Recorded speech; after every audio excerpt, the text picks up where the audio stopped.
Hello, my name is Anderson Kopp, and this Tuesday will be my 85th birthday. Throughout my life, I have seen many things, some good, some bad, and some sad. Before I leave this earth, I want to give to you some advice and wisdom on how you can become a better human. During my lifetime, the first major event that I had to deal with was COVID-19. At the time, I was 14 years old and living in Arizona. The pandemic was a worldwide shock. The world has not seen a virus with this much significance since the Spanish flu. The one thing that I can possibly thank to COVID-19 was the strengthening of my family. Since the major peak of COVID was during Easter time, my family, including my cousins, uncles, aunts, would hop onto a Zoom call and pray the rosary at least once a week. We told ourselves that we would get through this pandemic together. It was a sort of one for all for one. This was the first time in my life that I had actually felt close to God. I truly believe that if it weren't for this rosary, then my family and I would not have been this close to God. I would look forward to every Sunday our rosary, and it kept me productive during online learning. The grace of community would flow through our family and all the love and support that we showed each other. I know you will not be able to understand this story fully or replicate it because I hope and pray that there will not be another pandemic. But keep in mind that no matter what goes wrong in your life, you will always have your family. Keep them your number one priority. After the pandemic, I decided to attend Brophy. Through my 4 years, I learned a lot. But the best takeaway I had from attending Brophy was the ability to meet my future wife. Brophy was an all-boys school, but right next to Brophy was an all-girls school called Xavier. It was my junior year, and my sister was on the track team. For the first 2 years, I would never go to any of her meets. But then one time, my parents made me go, and I swear when I saw her, it was love at first sight. Her name was Morgan, and she was a junior on my sister's team. Let's just say I went to the rest of the meets.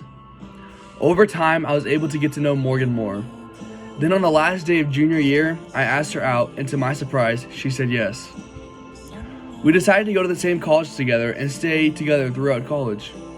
Then one day on our 7-year anniversary, I decided to pop the question, "Will you marry me?"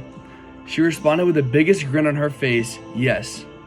To this day, it is the best moment of my life. During our wedding, we said the grace of vocation and said that we would always love each other and be selfless. We decided to move to Oregon and start a new life up north. I thought it was the peak of my life, but then 10 to 15 years later, when Morgan was going in for an annual checkup, it was found out that she had a tumor growing in her brain. The phone call saying that she had a tumor was the worst call I'd ever received. I was in a state of turmoil. The doctor said she only had a life expectancy of 2 years. We decided to make those 2 years the best years of her life. We traveled to her bucket list places, and wherever she wanted to go, we went. All good times must come to an end, however, and on October 19th, 2067, just a week before her birthday, she passed away. I tell you this because when you find that special person, you should swear to love her forever and never take it for granted. Always treat her as if it's your last time seeing her. After the death of my wife, I fell into a sad and depressed life. I stopped going to church, got demoted from my job because I wouldn't show up, and I was 59 and living the worst life possible. However, that all changed. One night I asked God, why me? And of course he didn't respond. That night, however, I had a dream of God and Morgan sitting next to each other. They told me that this would be for my best humanity, and that Morgan has been with me the entire time.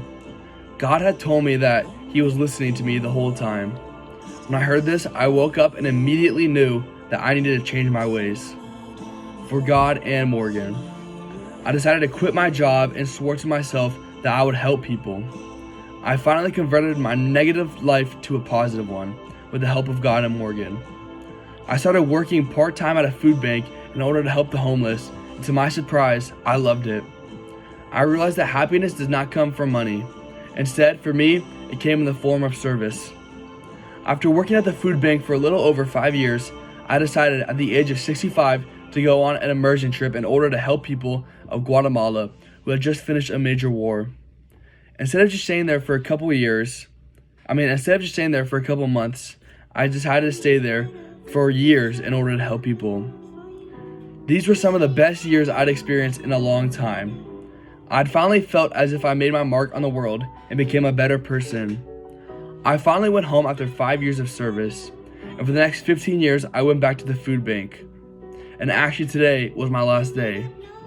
The reason I'm telling you this story is to tell you that there are going to be hardships in your life. You just have to use your faith to know and believe that God is listening to you. I want to thank you for listening to me, and I hope that I brought you some new understandings and wisdoms to your life, and I wish you the best of luck with your journey. Thank you.